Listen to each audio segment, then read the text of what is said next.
Setelah Hari Raya Idul Fitri 1443 Hijriah, harga bahan kebutuhan pokok di Pasar Al-Mahirah Lamdingin, Kota Banda Aceh masih stabil.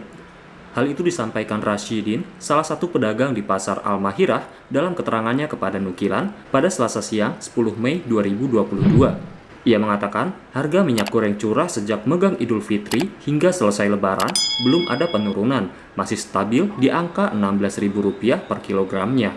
Selain itu, ia juga menyampaikan harga telur, cabai, dan bawang masih tetap di harga normal. Tidak ada perubahan harga hingga saat ini.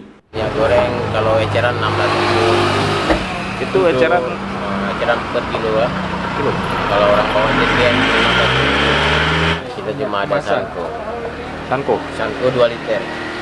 berapa tuh per 2 liter tuh, Bang? Itu 50.000. 50.000. Sama harga. Tapi nggak ada naik, Bang. Normal aja. Harganya normal. Macam minyak goreng, telur kan itu kebutuhan sehari-hari kan. Dari Banda Aceh, Ahmad Nur Salam, Nukilan ID.